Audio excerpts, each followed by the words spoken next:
Tetovo is a city of 50,000 inhabitants situated in the northwest region of the country. Unlike the state, whose population is largely ethnic Macedonian, Tetovo's population comprises a kaleidoscope of ethnicities.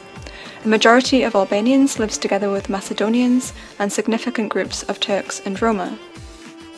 Relations amongst the different groups have not always been smooth, and reached their low point in 2001 when an armed conflict broke out in the north and west of the country. Ethnic Albanians demanded substantially greater rights from the government, claiming, among other reasons, that they were significantly underrepresented in the public sphere.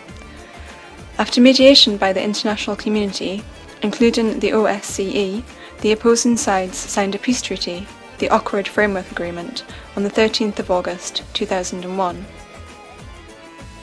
As well as marking the official end to the 7-month conflict, the agreement incorporated several key demands made by ethnic Albanians.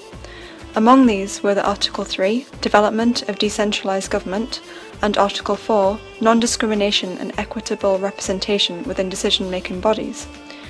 These two important articles underpin the decentralization process that is now taking place, the major objective of which is bringing governance closer to its citizens in order to foster a peaceful and harmonious development of the society, at the same time as respecting the ethnic identity and the interests of all citizens. The municipal committees for inter-community relations, stipulated in the 2002 law on local self-government, are meant to involve the various ethnic communities, including those not represented in the municipal councils, in the process of governing, and to give them the chance to debate commonly acceptable solutions on issues of concern for their identity. Hence, the committees play a double role in the local socio-political context. Firstly, they enable institutional dialogue between the different ethnic communities, and secondly, they appear as an instrument for enabling direct citizen participation within the decision-making process, managed by the elected representatives. Значи, прва фаза заврши и сега овде доминантно население се македонците и албанците. Да. И како се представени помалите заедници?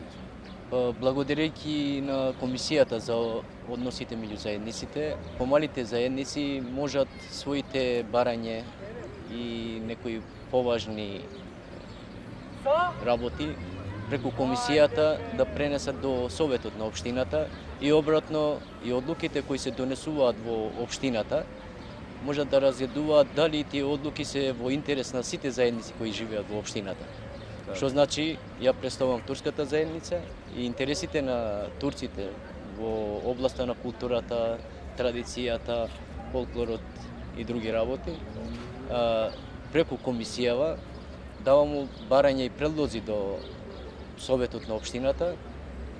Откако Советот ќе разјаде и ќе видиме после тоа дали е позитивно решено или негативно.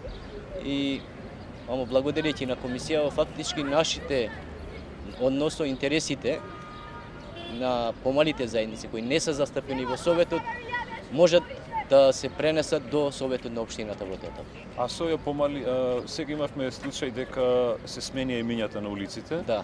Улогата на комисијата во конкретниот случај? Во конкретниот, ја мислам дека улогата на комисијата е многу значајна, да не речем и историска, затоа што секој член во комисијата одлучува за нешто што ќе биде трајно и вечно, што идните генерации тоа ќе опаметат и секој ден ќе го слушаат. Например, кај што седиме сега, ова улица и плоштадот е сменен, порано се викаше Маршал Тито, сега е веќе Илирија.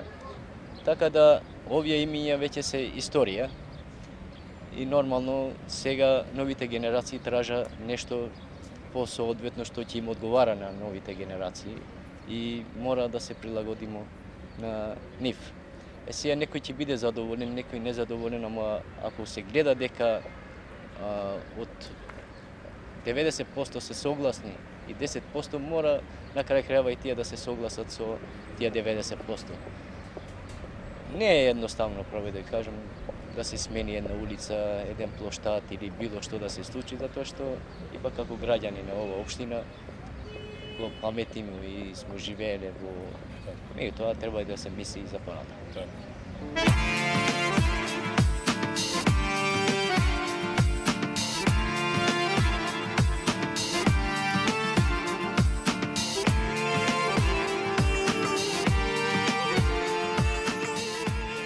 Комисијата си функционира, беше формирана малце подосна. Оно што можевме да го видиме, има различни моменти, различни ситуации. Некаде има работа за комисијата, за жал, нели, од друга страна се промовира и позитивни вредности, значи има и двојна улога, ако може така да се каже. Да, точно е дека општина Брвеница е меѓу последните, така да речам, општина која формираше комисија за односи меѓу заедниците. Меѓутоа, благодарение на граѓаните, нас не ни се дало таква можност, додуше граѓаните не ни дала можност, не ни дале да функционира во негативен смисол, туку во позитивен смисол. До сега сме одржале 5 седници како комисија, сето тоа не било во консолидација на самата комисија, која брои 6 члена, бинационална е, 3 албанци, 3 македонци. 2 се од Советот, 4 сме надворешни членови. Јас сум како председавач на таа комисија. Инаку, како обавезни сме да имаме и, кажете го, ова деловник за работа.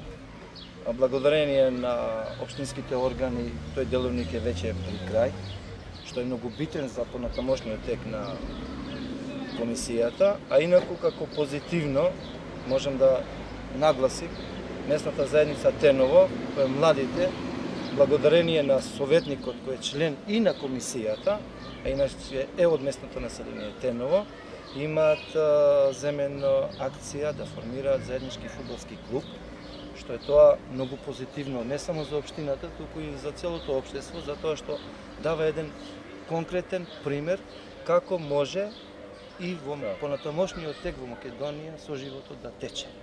Во нашата програма како комисија имаме да промовираме само позитивни работи, било во кое поле, дали во култура, во спорт, во разни квизови, во зближување. Имаме поводи, празници и кај едни и кај други.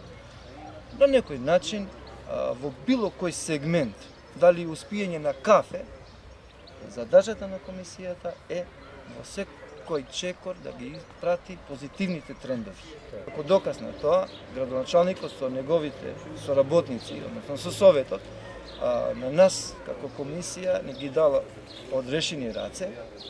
На сите ваши активности стоим зад вас. Во рамките на можностите.